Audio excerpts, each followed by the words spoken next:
মৃত ব্যক্তিরা কিভাবে বুঝতে পারে যে সে মারা গিয়েছে? একজন মৃত ব্যক্তি কিন্তু প্রথমে বুঝতে পারে না যে সে মারা গিয়েছে। মৃত ব্যক্তির মৃত্যুর পর সর্বপ্রথম যে আওয়াজটি শুনতে পায় তা হচ্ছে ইন্না লিল্লাহি ওয়া ইন্না ইলাইহি রাজিউন। শুরুতে মৃত ব্যক্তি বুঝতে পারে না যে সে মারা গিয়েছে।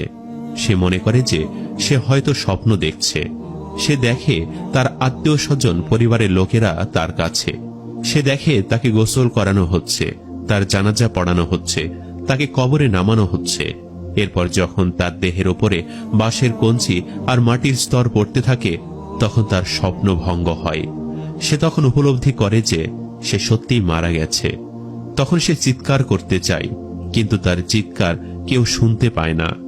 যখন তাকে দাফন করে সবাই তাকে একা কবরে রেখে ফিরে যায়, তখন আল্লাহ তাআলা তার আত্মাকে পুনরায় তার দেহে ফিরিয়ে দেন আর সে জেগে ওঠে।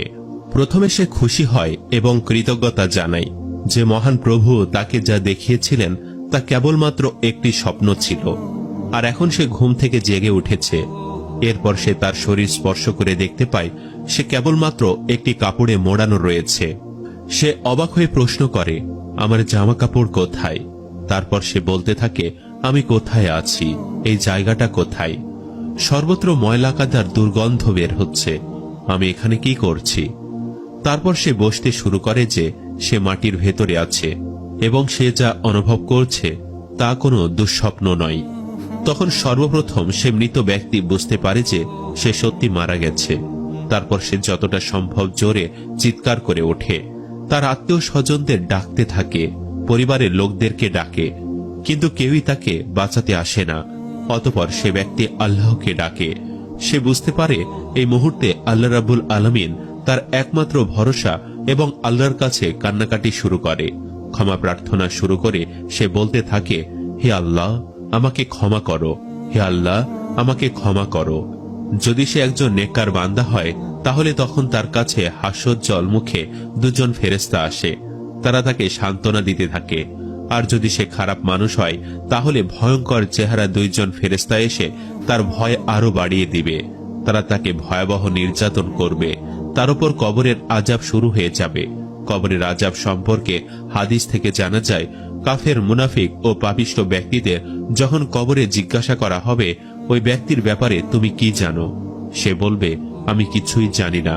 লোকজনের মুখ থেকে যা শুনেছি আমিও তাই বলতাম। তখন তাকে লোহার হাতুড়িতে পেটানো হবে। সে বিকট শব্দে চিৎকার করবে, যা মানুষ ও জিন ছাড়া অন্য সকল প্রাণী শুনতে পাবে। বুখারী শরীফ। প্রিয় দর্শক, আল্লাহ রাসূল সাল্লাল্লাহু আলাইহি ওয়াসাল্লাম ইরশাদ করেন, যদি আমি এই আশঙ্কা না করতাম যে তোমরা মৃত ব্যক্তিকে দাফন করায় ছেড়ে দিবে, তাহলে আমি আল্লাহ তাআলার কাছে দোয়া করতাম যাতে কবরের আযাব যা আমি শুনতে পাই ও দেখতে পাই তা যেন আল্লাহ তাআলা তোমাদেরকেও শুনিয়ে দেন। প্রত্যেকটি মানুষই যেন কবরের সেই আওয়াজ শুনতে পায়। সহিহ মুসলিম। আল্লাহ রাসূল সর্বদা দোয়া করতেন, হে আল্লাহ, আমি তোমার কাছে কবরের আযাব থেকে আশ্রয় চাই। প্রিয় দর্শক, একবার ভেবে দেখুন, আল্লাহ তাআলা যার অতীত ও ভবিষ্যতের সকল গুনাহ মাফ করে দিয়েছেন, তিনি যদি এইভাবে কবরের আযাব থেকে আশ্রয় চেয়ে থাকেন, তাহলে আমরা তো গুনাহের সাগরে হাবুডুবু খাচ্ছি। আল্লাহ তাআলার কাছে দোয়া করি, আল্লাহ তাআলা যেন আমাদের সকলের, মা, বাবা, স্ত্রী, সন্তান এবং আমাদের পরিবারের সমস্ত লোকদের গুনাহ মাফ করে দেন।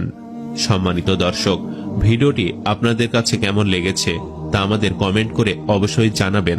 আর সবাই আমাদের সাথেই থাকবেন। আজ তাহলে এই পর্যন্তই। আপনারা ভালো থাকবেন, সুস্থ থাকবেন। আল্লাহ হাফেজ।